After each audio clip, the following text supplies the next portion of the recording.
Do your actions speak louder than your words? Often. Mine sure do anyway. Moving forward with the Decker team. Moving forward together with the Decker team. So we're excited that we've been able to provide for you free access to over 503 Life's Inside Track episodes where we share all kinds of insider tips, how to make house home, how to grow wealth, even how to have generational legacy. And the great news is you can get access to them from home, from the office, or on the go. So what we're going to discover in this episode is that our words are important and our actions, what we do, is probably even equally or more essential. Yeah, when I think about that, like modeling, right? Yeah. Your actions model something. And I remember hearing, do as I say, not as I do. You remember and that? that's where that thought comes from, right? Yes. That the actions are louder than your words. Or sometimes my children would do something or say something that was not appropriate for a child to say. Probably wasn't appropriate for an adult either. Well, that's the point, because I had to think, where did they get that? Oh, they've been watching me. The little rotters, they're watching me. So that's very intense when you recognize they come out of the womb moldable, right? They don't know anything. And so when they start saying things, doing things, treating things a certain way, they've seen it modeled. And probably. I think they probably have, because otherwise they can't. They may have a good imagination, but they're probably not just going to come up with it for themselves, right?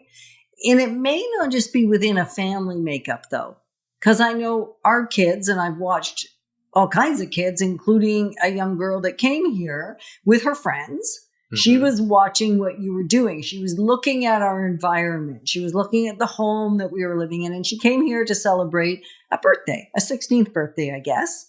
And with her other teenage friends. And they got to use the theater room and just have a nice party, because that was just kind of a fun thing to do rather than being her own home environment, something different. And so by what we did, which was even how we live, right? Because you cooked them popcorn and you served them. And so by your modeling of kindness and connection to the kids, and they were watching what was going on around them, they got really curious and they started asking you questions. Yeah. And a lot of them may have had a tougher background than I had growing up.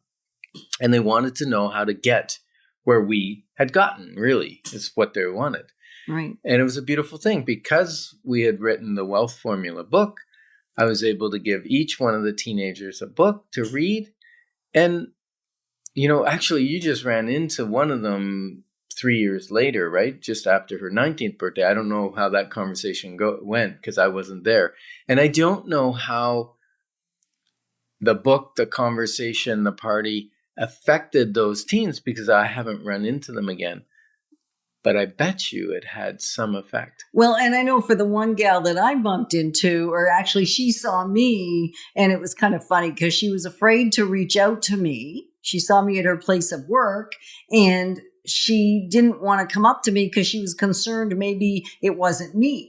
And I thought, well, based on how I look, there aren't going to be many others who had a good giggle. But she reached out on Messenger and said, did I see you today? Were you at? And I said, yeah, I was. So we ended up arranging to meet the next morning, which was fabulous.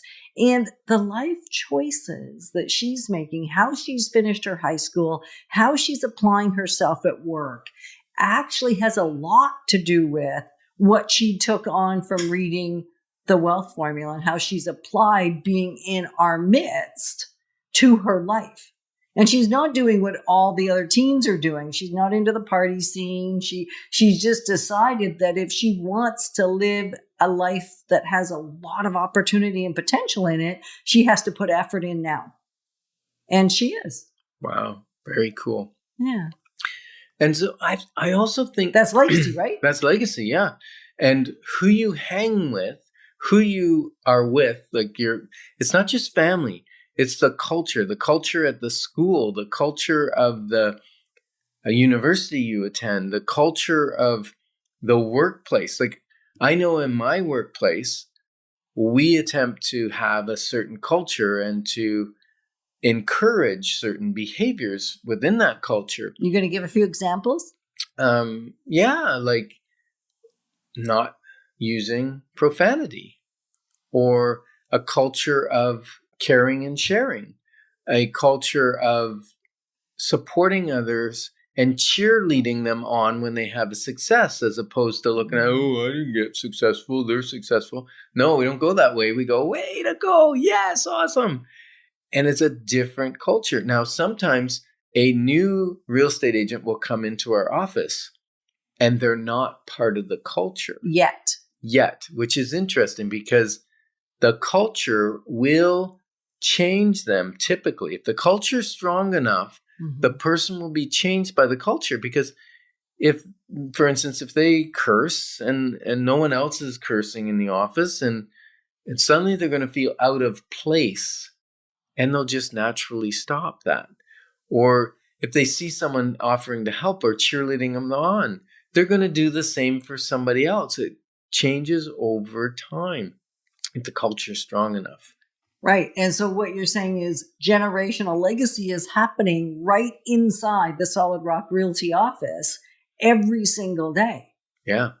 And when we're on our week, well, we do it twice a week now. When COVID first happened, we did it every single day, weekday. We did training and morale boosting, and we brought Zoom calls, we brought people in that were mindset mastery experts. We brought in life coaches. We brought in. It was less about sales and it was more about keeping everybody's mindset intact and learning how to navigate the new environment. Yeah. And the interesting is sales went way up because we kept people in a right mind frame, not going home and hiding out, right? So it was all about doing again. Mm-hmm. It was about modeling, because we were doing the same thing. And we were navigating how we helped families differently. I mean, in the first few days or first little while of COVID, I helped people sell their homes and I'd never even met them. Right? We did Zoom and phone, never met the house, never saw the house. But after years and years of experience, you could model confidence, model what it was going to take. And we did fantastic for them. Mm-hmm. Like right now, I'm working with a client. And they want to move to a district because their child is showing aspirations of becoming a doctor. And they want them to be in the right high school so that high school models the right attributes, right? The education, the marks, it's a good culture for her child. So she's moving not because she doesn't like the neighborhood she loves the neighborhood she's in. The family loves the neighborhood and they love the people, the location. As a matter of fact, they're willing to move for 4 years and then move back to that neighborhood once their child finishes. That's modeling sacrifice and modeling the importance of following your dream and doing everything possible to reach that. I'm just so impressed with them. Yeah. So what are you getting out of this? Like it's not just a 1-minute decision. It's how you be in life that's going to actually leave the mark for everyone in your midst, not just those that you're in most intense relationship with. Right. And it's impossible not to leave a mark by your actions, whether it's poor or great. You get to decide. So thanks for the privilege of journeying with us, alongside of us, because we're passionate to help you and us be positioned for great generational legacy. Moving forward with the Decker team. Moving forward